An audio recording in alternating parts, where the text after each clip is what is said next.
Faith shapes how we live, and it should shape how we steward our money. That's why 316 Financial exists. We're a digital bank helping people align their finances with their faith and values. At 316 Financial, 10% of our profits are given back to faith-based ministries, showing that everyday banking can be a way to live generously. With no monthly fees, free nationwide ATM access, and competitive interest rates, you don't have to sacrifice quality to bank with purpose. Learn more at bank316.com.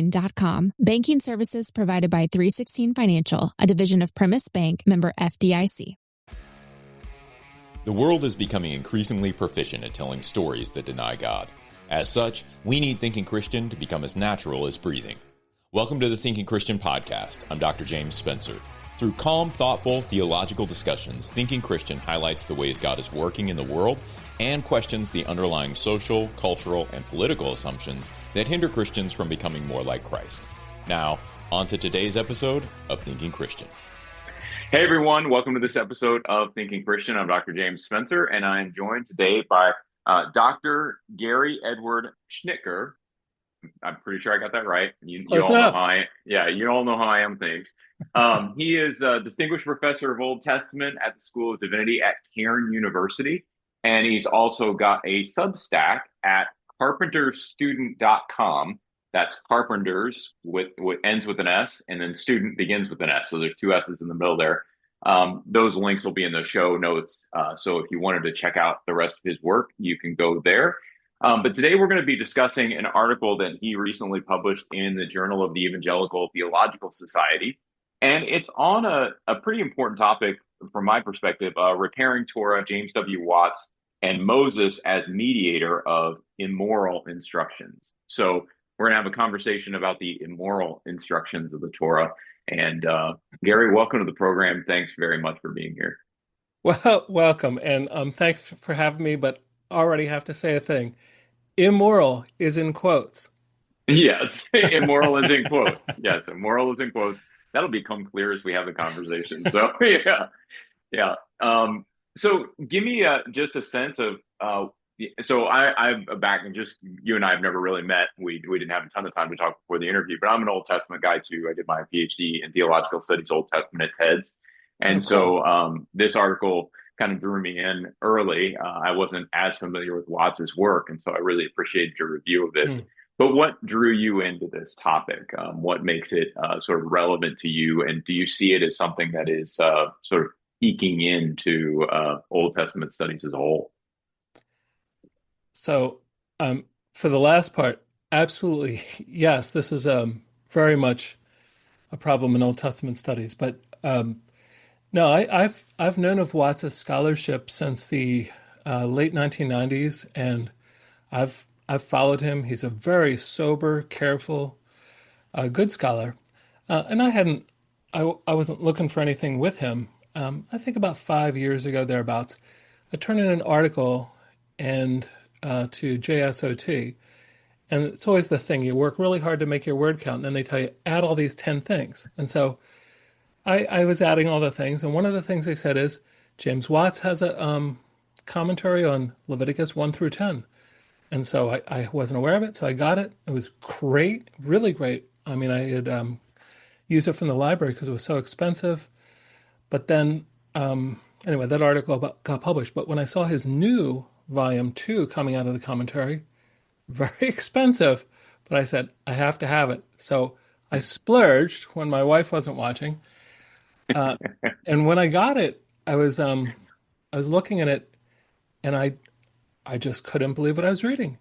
He is saying in his introduction to cross out all the immoral verses of the entire Bible, but most of them are in Torah. And so he even gives a list of these immoral verses, and he's serious. He goes on and on about it. He's written one other essay about this, and I went and got that. So at first I was just disgusted that I had wasted money on this commentary. I mean, really. And so it was that same day I was out biking, and I was just so frustrated at myself, and it was just so dumb. And I certainly didn't want my wife to find out. But all of a sudden, it just hit me when I was out biking is what would happen if we did cross out all of these verses that, well, to be honest with you, I think they're verses that Christians at least dislike.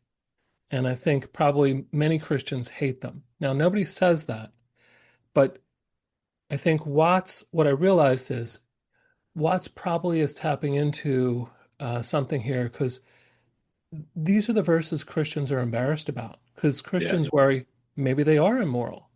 So, but what hit me is, what if we crossed them out? What would happen? And it was just in a flash, I knew I had to research this. So this is not an area that I was really, there was a long on-ramp for. It was Watts's commentary that pulled me into it. And then once I started researching it, because of that question, what would happen if we cut these verses out? I realized immediately that these are God's protections and offering justice to people in the ancient world who need it most.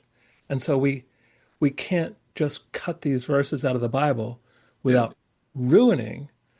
In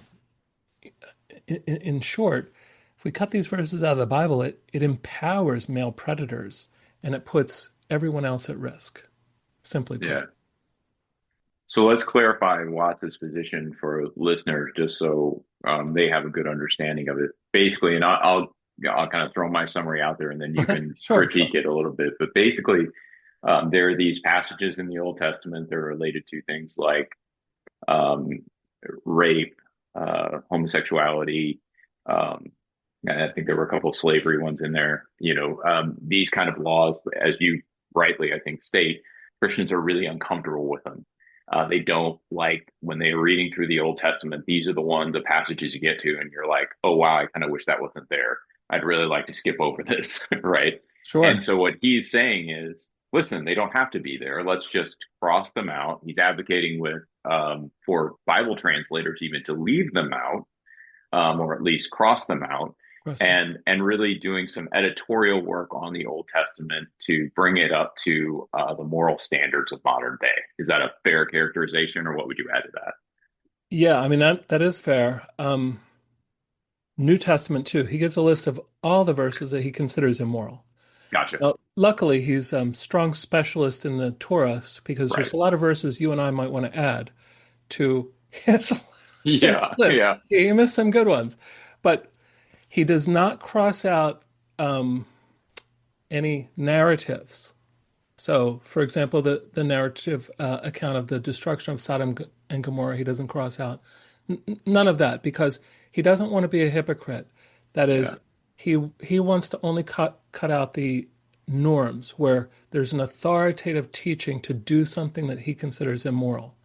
So, and he's just matter of fact about it. Like when the Bible commands genocide or sexual standards or patriarchy, or he's against capital punishment. And he very much points out that, the Bible has capital punishment for just about everything, including a bunch of very minor religious, infractions.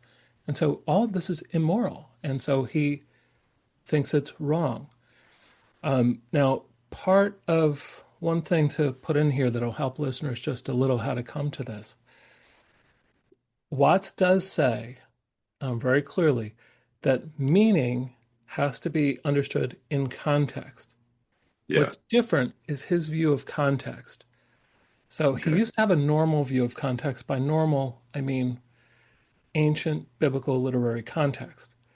But for about the past 20 years, thereabouts, he's been working on what he calls ritualization. And what that means, we would call that probably reception history. But every reading, every interpretation, every book, every sermon, everything that's ever been said about, say, the book of Leviticus, which this commentary is about, all of that is the meaning, or the context, if you will, and essentially the meaning. So then he's done a series of studies on how the Bible has been used by criminals, terrorists, dictators, slave traders, awful people to justify awful things. And he says that's the meaning. And so he wants to nip it in the bud and he's admitting he feels like he's been responsible teaching Torah all these years.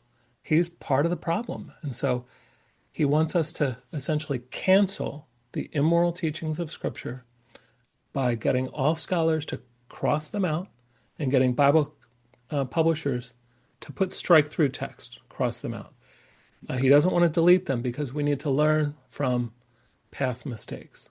So that's essentially his view, is repealing the immoral teachings of Scripture. And he just over and over again lists all those kinds of things. And I do provide a list of all the immoral texts according to Watts in my article. Right.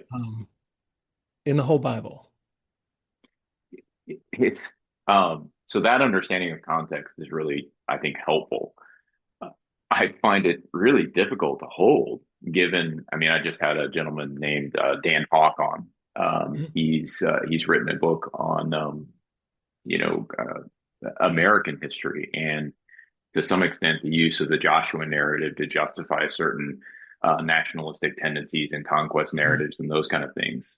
You see this with the Exodus an awful lot in liberation theologies, but even in early colonial America, where America takes on the Exodus narrative. They are, essentially the Israelites being rescued from the tyrants of Great Britain, and so even though he doesn't include those narratives, that understanding of context would almost necessarily require that we read these other texts in the same way, that we look across the whole, reception history of this and say, well, how have these texts been used? And then what does that add to the meaning, or how should we understand these texts based on this meaning? It seems highly problematic from a methodological perspective to do this without calling balls and strikes on what is an appropriate interpretation and use versus what's an illegitimate interpretation and use. Right. Yeah, I agree with you. So far as it goes, I think, and part of what you're saying is even we can't really separate the norms from the narratives exactly when we're talking about authoritative text. That's right. But I think what, to put a simple view on it, my view simply is bad interpretation isn't the meaning. It's bad interpretation. Right. And maybe a second thing on context, I think, as far as a punchline, if we construe context in such a way that it contradicts the meaning of the text, that's not the context, right? I mean, right, we're that's not how it works. But I think that I want to positively say, Watts has really helped me. And he has something important here because he's spent the last 20 years doing studies of terrible uses of Scripture. And what I think that the list opens for us isn't just this argument with Watts over hermeneutics. I mean, I'm willing to just say, okay, we agree to disagree. But I think that the larger issue is these texts that he thinks are immoral, those are essentially, he's created a list of the scriptural norms, at least, setting aside the narratives, scriptural norms that Christians are embarrassed about. And that's really helpful to be able to quantify that, maybe the underlying dark secret that no Christians want to talk about is we think that maybe the Bible is immoral because, let's face it, Christians have a hard time thinking that there's any way to contextualize killing all those people. Yeah. There's any way to contextualize some of the laws, such as one of the most notorious is where the victim has to marry the rapist. Like, Christians can't imagine any scenario in which those could be contextualized. And so the easiest thing is, you know this as well as anyone. Yeah. Every Sunday, people are in church saying, I'm glad we just have the New Testament. It's like, well, wait, the New Testament doesn't put a stop to slavery, right? Yeah. The New Testament isn't modern either. Right. So I think then Watts has done something really important, a couple of important things, but Yeah. um, I think that there's something more here to do than just to disagree with Watts. No, and I actually, I'm glad you brought that up. I think it's one of the things that I really liked about your piece is that you weren't overly harsh. It was clear you disagree with Watts, but you weren't overly harsh about his work. You actually found that benefit within it. And so as I was reading it and I'm, sort of thinking it through, I'm saying, yeah, I'm probably identifying the same problem you are. I mean, we've been through multiple iterations of this.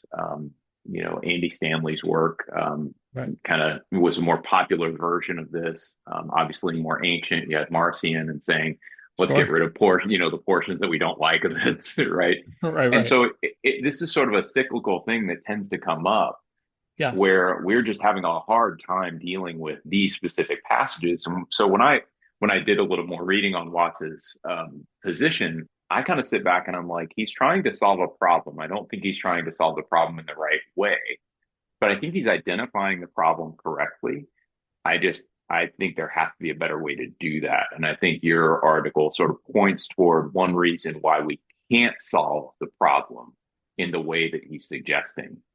That wasn't just an appeal to, hey, leave our Bibles alone, right? I think your argument gives it a little bit more teeth and a different Right. understanding. So I appreciated that. So why don't we kind of pivot how you Sure, sure. responded to Watts's work in the article and help people understand that it's not just, you know, we're not just clutching pearls and going, leave our Bibles alone, but there is a real rationale to leaving these passages in there and a constructive aspect to having them as opposed to pulling them out or deleting them or whatever we do.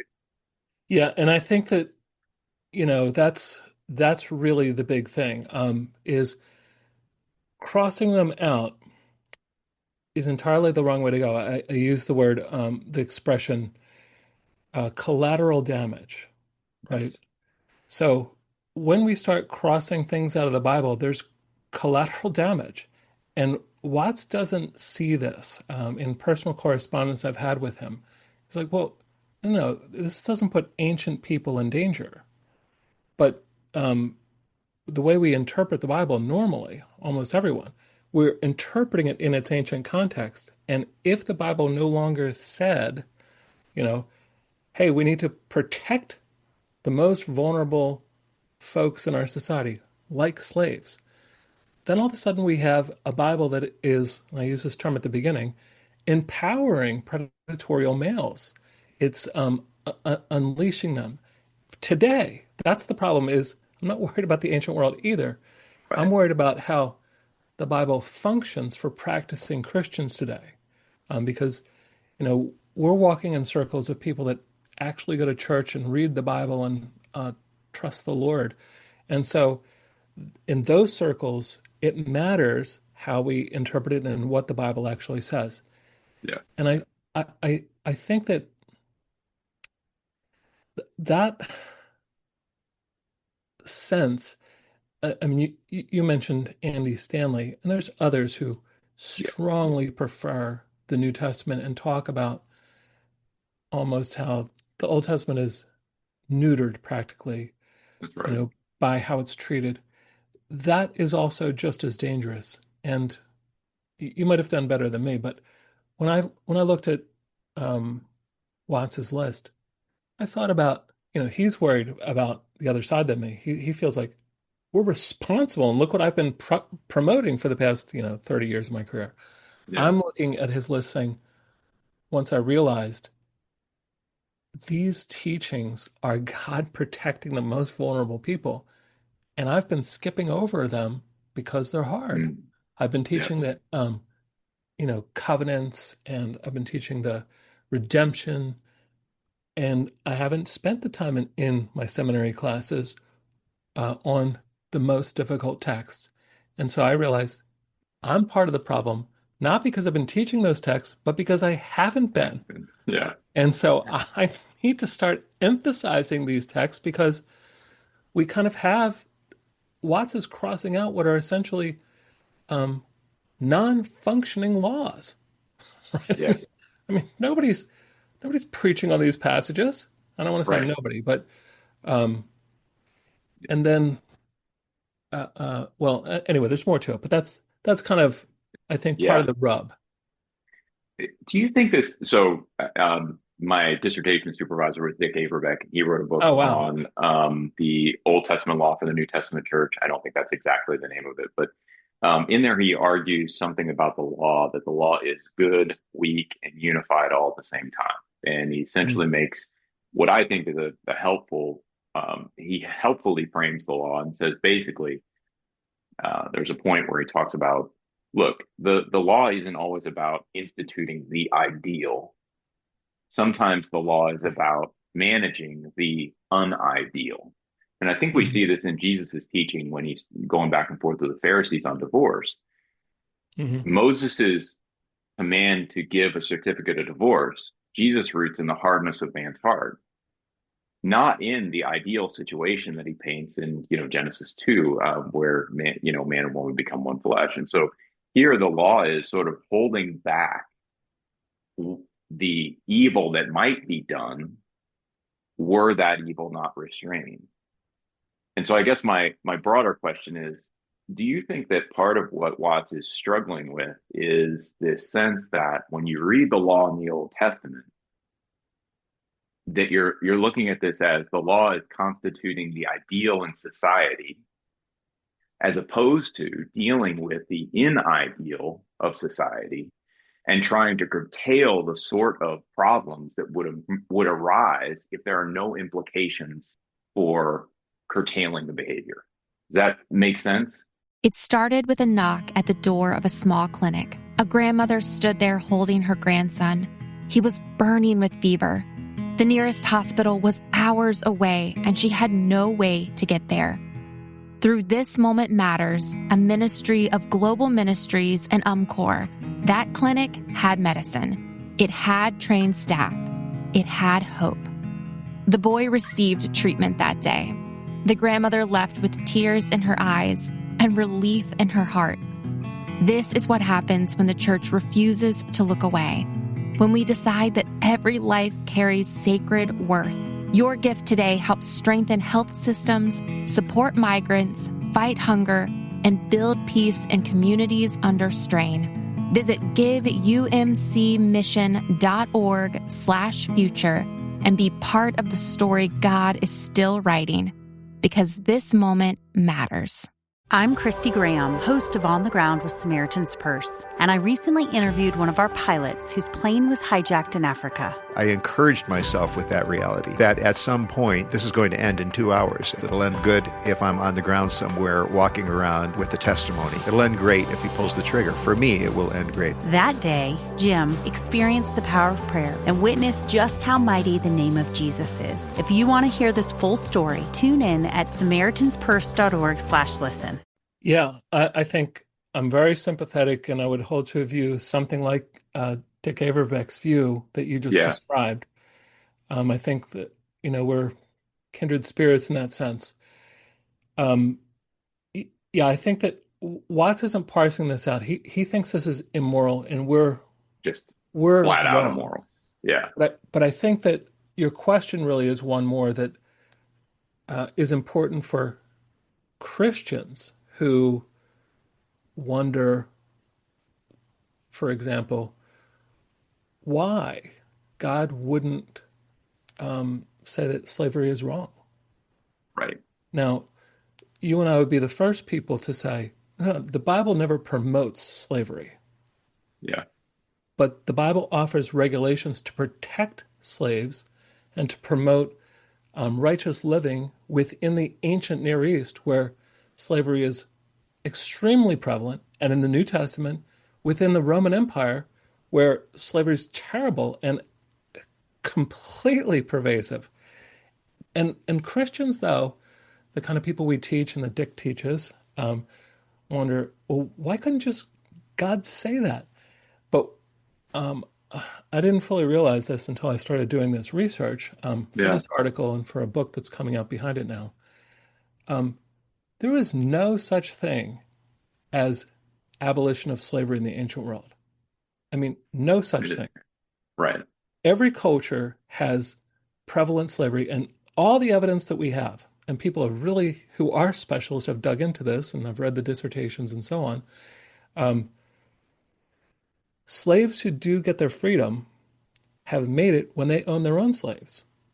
And when there are a couple of these revolts, there's not many, but when slaves actually take over society in a couple of moments, especially in Greece, they enslave other people. So like there's no evidence at all until we're coming up much more towards modern times of anything like we would call abolition of slavery.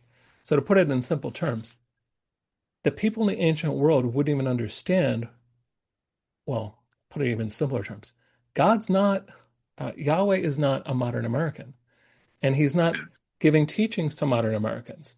He's reaching out to people in the ancient Near East, and he's giving them what they need. He's not being unrealistic. And the Bible does know of these ideals that you mentioned, right? There will be no more slave nor free, male nor female, Jew nor Gentile. So the Bible knows about that, but the Bible's not in la land talking about things that don't mean anything. It's helping people to serve God within these very difficult ancient situations. Yeah. I think it seems like such an important piece of that context that is sort of, when I read Watts's work and I'm hearing him call these laws immoral, and then I read your article, and your argument, I think, is really persuasive, because what you're saying is, look, when we strike these laws out, we're actually losing something really quite important, the equity and provision given to the vulnerable society. This isn't about authorizing rape or anything like that, capital punishment, all those different things. The Bible's against all that. Right. This is about curtailing the evils of society, so that you're sort of managing the chaos, right, that would erupt if these laws weren't there. And so it just seems to me that that's a really crucial part of the context that's just sort of falling a little flat here, is that these laws, no matter how they've been used after the fact, in context, they're actually really crucial and demonstrate a care and provision for the people in the society. Yeah, I think that's really important. And I want to hasten to add, I mean, I feel the weight of Watts's argument, and I feel the weight of my students, my seminary students, my college students, when they chafe against these things. I'm modern also, right? And I buy into Galatians 3:28. I love it. But that's not what people in the Roman Empire needed. And I think that, maybe it's easy for us to sit here in our lives, but if we don't euphemize, and we don't say euphemistically human trafficking, if we talk about slavery and we don't change the definitions to make it too big of a number, right, we just talk about actual slavery, there are still millions of slaves in the world today. So even though we might enjoy ourselves here in the United States for the most part, not that there's no problems, we have lots of problems, but there's people who still are suffering under the same kinds of troubles that God was trying to protect these folks from in the ancient world. Yeah, we still see all the sort of problems that were attended there. It's not as if we've evolved to some sort of moral plane where our world doesn't have all these problems, and there's a necessity for laws of a similar nature to what we see in the Old Testament, even today. Sure. It's not an advocacy for, it's an attempt to be against. That's right. And I think that, sometimes it just feels like we lose that sort of tension in the law of, again, it's not instituting an ideal. Oftentimes it's curtailing an aberrant practice that, if left unchecked, would go to the nth degree. And so, but I understand how it is, because things are different now than they were when you and I were growing up in this digital age.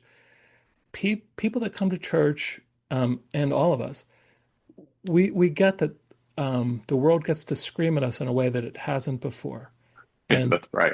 point out you believe that, and there's no deep thinking in it. So people are just thinking, oh yeah, the Bible teaches about slavery. The Bible teaches about kill all these people. Oh, the Bible has these teachings that the victim has to marry the rapist. And so nobody's really digging into it. This is all just this, I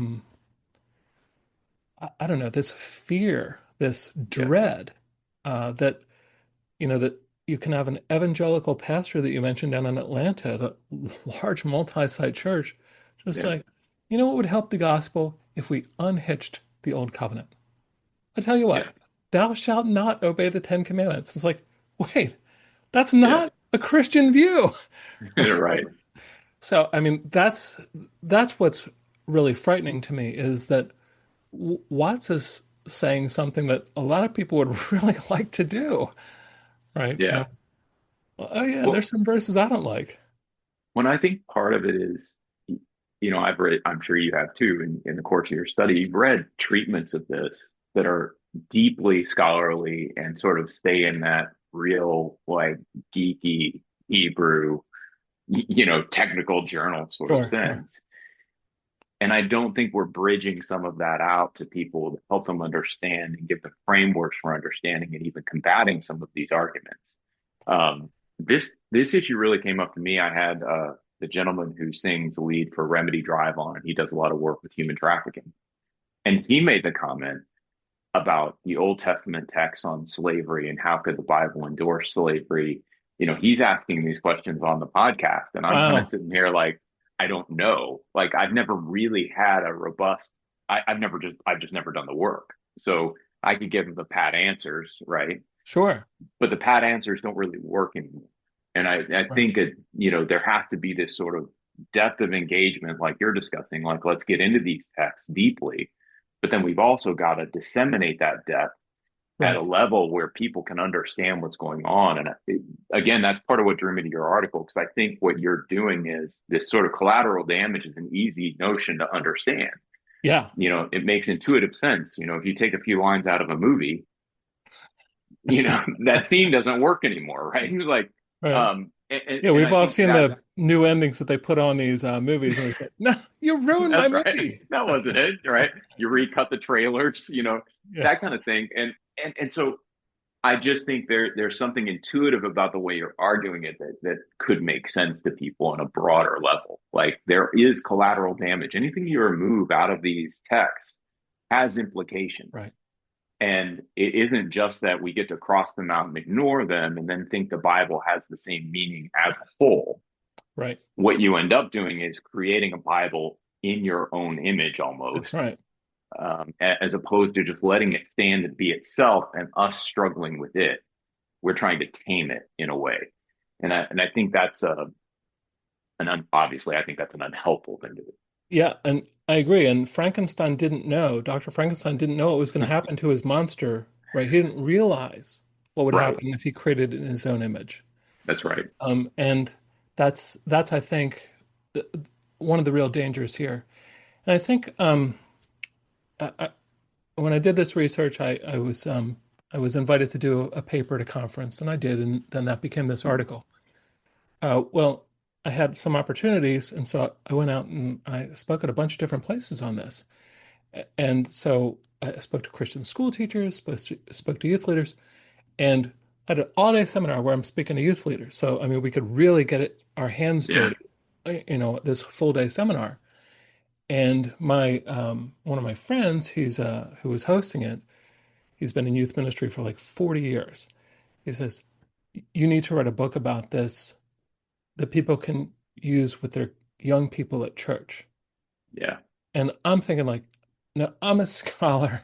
I'm going to read this paper. I don't mind doing these workshops. But then I started thinking more about what my friend Matt had told me. And I remember a student came to me, college student. I have to teach one college class a year still to pay my bills, pay my salary. A college student came up after class, my Torah class. I have my Bible here, and she was like, this is like November, so it was most of the way through the semester, and she was all read, hadn't said a word all semester, right?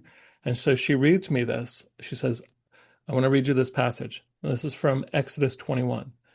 When a slave owner strikes a male or a female slave with a rod, and the slave dies immediately, the owner shall be punished.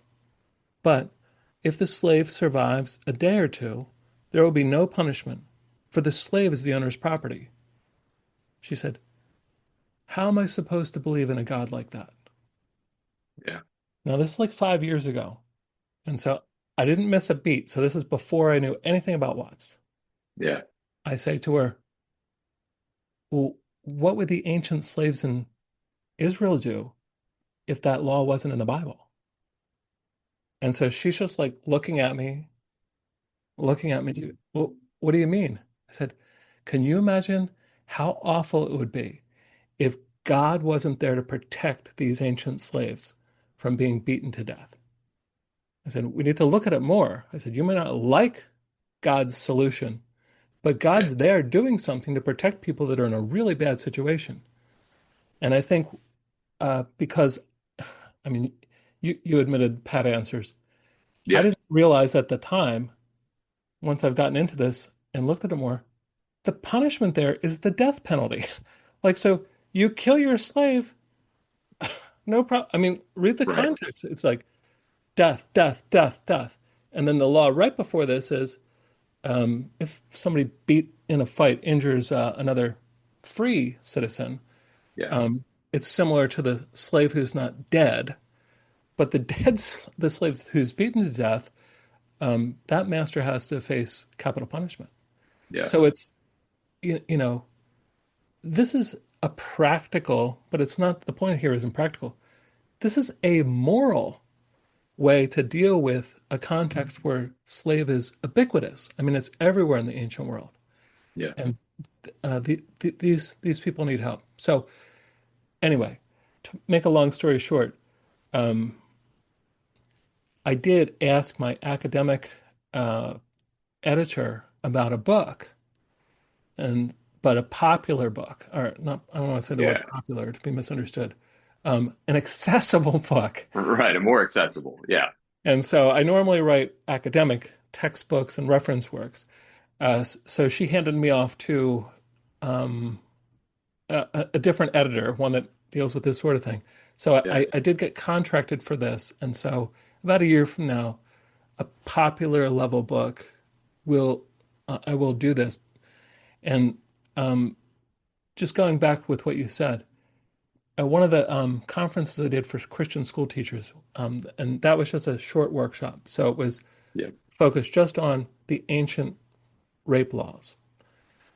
So school teachers asking me, well, okay, I buy into everything you're saying, and she's ready to write this down. She has like her pad of paper there. She goes, can you tell me where I can look this up to fact check you? And so I'm like, well, I'm like trying to think. I'm like, well, nowhere really. I've read the commentaries. I know the commentaries really well. They all skip over this point, right? I mean, more or less juggle it out. And then I'm like, after like 30 seconds or whatever, she could see I'm like not having an answer. She goes, you're telling me that I would need to get a PhD and you couldn't just look this up easy. You had to really work to get this, didn't you? I said, well, yeah. And then I realized that this book that I was talking to Zondervan Reflective about, we need a book like this, not one that just says, Christian morals are better than other morals. Like a lot of the apologetics books, and I have nothing against them. I mean, I've read a bunch of them now, and I have to say they're great. But what we don't have is something to help young people who are growing up. They're coming of age now in this environment, and they hate parts of the Bible, and they ignore it, and they wish it wasn't there. And pastors don't know because they're not like telling the pastor, Pastor, I hate part of the Bible. I'm going to leave Christianity when I can. I mean, we have a very serious problem that we've not set ourselves up well for. We've already lost a lot of young people in this past decade who have grown up in this terrible environment for Christian faith. I'm Christy Graham, host of On the Ground with Samaritan's Purse, and I recently interviewed one of our pilots whose plane was hijacked in Africa. I encouraged myself with that reality, that at some point, this is going to end in 2 hours. It'll end good if I'm on the ground somewhere walking around with the testimony. It'll end great if he pulls the trigger. For me, it will end great. That day, Jim experienced the power of prayer and witnessed just how mighty the name of Jesus is. If you want to hear this full story, tune in at samaritanspurse.org/listen. The land of Israel is more than history. It's the key to understanding the Bible today. Join us on the Out of Zion podcast as we connect the Bible, Israel, and your life. Don't wait. That's Out of Zion with Dr. Susan Michael, USA Director for the International Christian Embassy, Jerusalem. Your connection to God's heart for Israel. Listen now at oneplace.com or watch the series on lightsource.com. Yeah, I think to your point on for one, I'm really happy you're doing a book like this. When I started doing my initial research on some of this stuff, I couldn't find those books. I kept running into the apologetics book. She'd look in the commentaries and you're like, okay, guys, we've decided just to miss these, I guess, So you find some of the stuff in more technical journal articles and things like that. But even they're those technical journal articles are intended to be pretty narrow. So thinking through a broader scope of this just hasn't really been done, not in a way that's beyond apologetics. And I think what I kept running into with the apologetics arguments was this sort of worse, better argument. Mm-hmm. The Bible's laws are more just than the ancient Near Eastern laws, which once you start reading the ancient Near Eastern laws, you're kind of like, well, that's, it's a pretty low definition way to frame this. Like it's probably not even true exactly, but it's not always true. Like, is it really true that 6 years of slavery in ancient Israel is better than 3 years of slavery in ancient Babylon? Now, right. I don't see any evidence that that's actually a true statement. Right. That doesn't make any sense. Yeah. And so I think those, to me, the apologetics books, like I said, if you think about low definition, what we need is a high definition focus on this, right? That'll bring some of these texts into a different sort of detail and understanding, and really address it from a non-apologetic sort of view. I think And I want to make sure I said this because I'm not an apologetics teacher either. But when I was doing this research for the article, I went to my apologetics professor friend who I hold in very high regard. He's read everything. Yeah. And so he gave me a long list of books. And so I read them. And so what I realized, though, in working with Watts's argument, Watts hasn't cited any of this. He's not read. I wasn't sure if he read any of it. And so when I did reach out to him in correspondence, he shared with me, no, I don't read any of it because these are immoral texts and it's irrelevant whether there's this worse, better thing. And so I was like, so then you notice what I've had to do in this article is I listed some of the things that I read, but I said, I think that would be the right way to actually argue with Watts. I think that our apologetics research in these days, since there's been these new atheists, they've really done some great work. Yeah. And outstanding resource. But it was not a way to actually get to a biblical studies professor who's an expert in Torah. That wasn't a way to disagree with him. So I had to kind of, what I wound up doing, and this really helped me, is I need to argue with Watts on his own terms.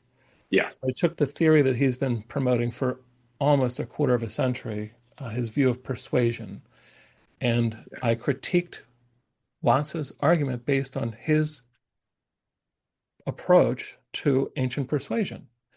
And so that wound up kind of opening my eyes to some of these things that, there really is something here that can help today's Christians that we haven't gotten at, because we do need these. I mean, we are in an environment where we need the apologetics that we have. I mean, I can't even imagine going into youth ministry right now compared to when I was young, when I was getting out of seminary. Yeah. Yeah, I agree. I wouldn't say that the apologetics are unnecessary. I would say that we've done that work and there needs to be more work done. I think there are areas here where we just haven't really done this as well as we need to. And that's probably on biblical studies. That's on Old Testament scholarship. That's on, that's kind of on a different discipline than the apologetics guys. The apologetics guys have done their work. Now it's kind of time for a new path. And I think you're forging that, which I really appreciate. Good. Now, here's what you just did. All right, James. Yeah. The way that this conversation's turned, you've helped. We've redeemed ourselves, I hope, so that we're not going to get a whole bunch of emails from everybody That's right. we know in apologetics next week telling us, what's wrong with you biblical studies guys, throwing us under the bus. Listen, we've done the political speak enough that now we can avoid those emails. No, I think, as I look at it, I think the way I framed it is really the way I think of it. I think as I've talked with more and more people about this since that one podcast I did with the gentleman from Remedy Drive, he was not convinced by the apologetics arguments. That's what I was giving. Oh, mm-hmm. And so because when he was doing what he was doing, to his credit, he was reading the biblical text, and he's kind of saying the same thing that I understand Watts to be saying. It doesn't matter better or worse. They're both bad. It's like, right. When you play that game with your kids, right. Would you rather, right? Would you rather eat dirt or lick the bottom of my shoe? You're going, neither. Those are both horrible options. And that's sort of the way he was seeing it. So the apologetics arguments he understood them. They were just falling flat for him because reading the biblical text was, those arguments weren't working once it hit the ground in the text itself. Yeah. And I think that the nagging question on the laity side, your everyday Christian, is, but why doesn't God just say slavery's wrong? Right. I mean, it's just, like, so there's a couple of, there's several moving parts here, and it's, these nagging questions just won't go away if we have a clever argument. Well, I mean, we have to actually get our hands dirty in a different way than we have so far. Yeah. And so that's, I mean, that's where I want to come back positively and say, I was so angry when I opened Watts's book. 'Cause, I mean, it's a lot of money. I mean, like $140 some. Yeah, those commentators are pricey. Yeah. But the once I felt like I had to, at least for my own self, before I even decided to do any research further than this, it began to turn more and more light bulbs on for me as far as, wow. And so it's been a process for me thinking through how, if there's any of my students out here watching, how I've let some of my students down over the past 20 years. And some things that I need to do different and am doing different, thanks to Watts. I mean, really. For goading me into it, if you will. Now, I'm not doing what Watts wants me to do. I'm kind of doing the opposite of what he wants me to do. Right. But that's what I realized is we don't have to cross these out to get that collateral damage. We have that collateral damage as not just an individual, but as an evangelical Reformed Christian body of faith, because we haven't owned the Old Testament in the way we should. We have a little bit of Marcion in us. And even the traditions among us that do own the Old Testament, they tend to use typology in Jesus and not actually get dirty. But what we actually have to do is say, there's nothing wrong with how the scriptures, come to their culmination in Christ. But we need to get our hands dirty with God's protection of the most vulnerable people in the ancient world. Yahweh cares about girls. They matter to him. Yahweh cares about slaves. He cares about justice, even to the people that were very unpopular in ancient Israel. Well, we're coming to the end of time here. I want to get one more question in, and that is because as we're looking sort of at the gap between people listening to this podcast episode and your book being published, right? There's a lot of space there. I'm sensing from you that maybe you're not going to suggest that pastors just start preaching on these passages willy-nilly from the pulpit, but maybe that's not the case. What would you suggest for a pastor or a teacher or something like that, non-seminary teacher, like a lay teacher, a lay leader in the church, someone who's actually sort of guiding a congregation? What would you suggest for them to do about this topic, these texts? Any approach to addressing them that might be helpful? Well, if they're viewing your podcast, this article, I've been given permission by the journal to give it away free, and so I think you have a link there. So Fantastic. Any pastor to click the link, any Christian leader, any youth minister.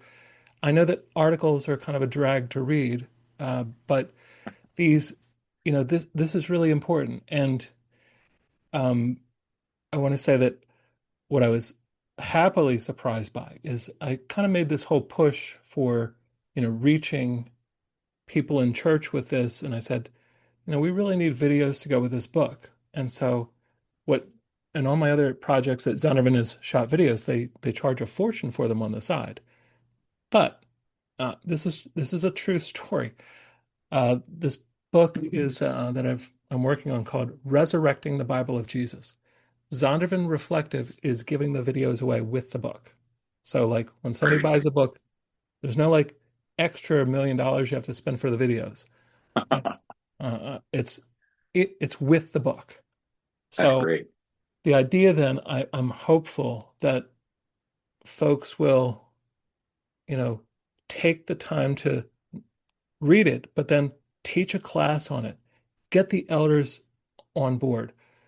And all of us need to remember, we've already lost a lot of young people from the faith because we've not handled what happens when you have a digital world like we have. We also need to begin to really think, how are we going to instruct people in the Bible of Jesus in a very serious way? So yes, I wouldn't want somebody, back to your question, willy-nilly to go and not know what to say, right? Right.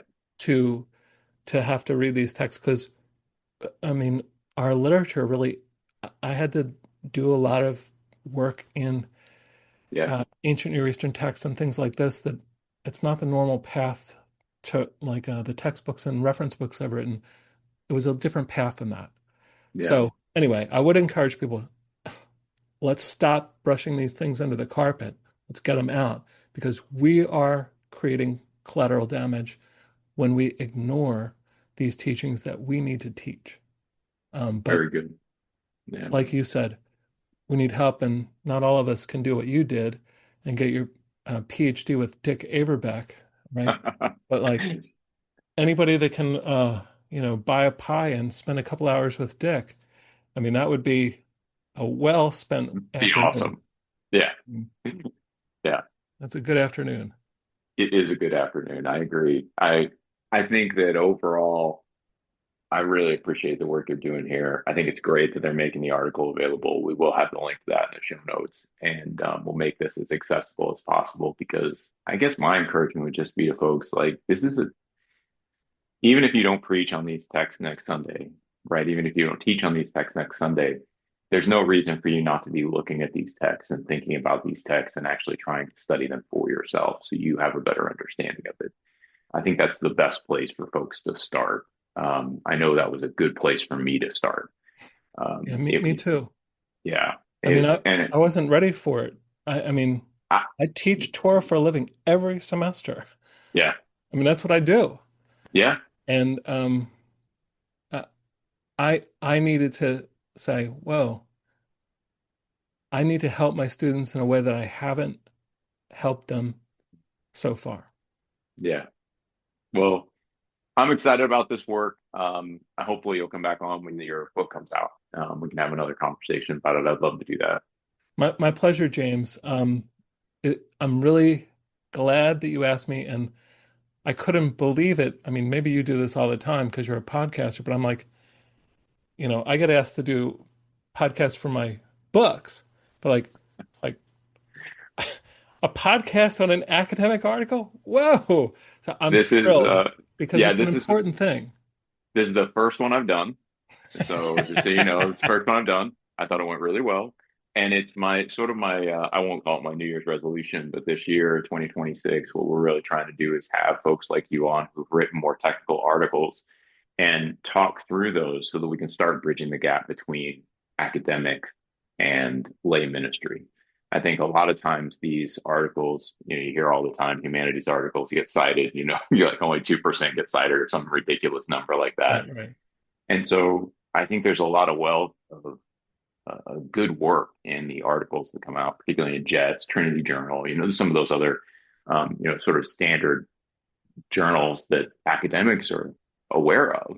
Right. But that content doesn't disseminate itself out to lay people in a way that is particularly helpful. So yeah, you're the first one I've had on. I thought this went really well, and I appreciated you taking a flyer on it and coming on and discussing your article. I think it's great. Well, it's a pleasure because this topic is really important, and so I have a full research plate besides this, but once Watts' thing came out and I realized what's going on, and I did a couple of venues, and then I started doing more venues where I'm talking to leaders, then I said, no, I need to make room for this. This is something, do the videos, do the accessible book, the whole thing. I agree. Well, Gary, thanks for being on the show. Like I said, everybody, the links will be on the show page. You can find Gary's. You have a faculty page, I'm sure, at Cairn University, where you teach. You have Carpenter's Student, the 2 S's in the middle there, carpenterstudent.com. That'll take people right to your Substack where they can get more information. And I just encourage you to keep a lookout for Resurrecting the Bible of Jesus. That'll be coming out next year, 2027. In the beginning of 2027. And, my Substack is free. So if somebody gets on there, I have some other things coming up before that, but in the fall especially, we'll be ramping up towards the release that and have some things that people can begin to get on board with. Excellent.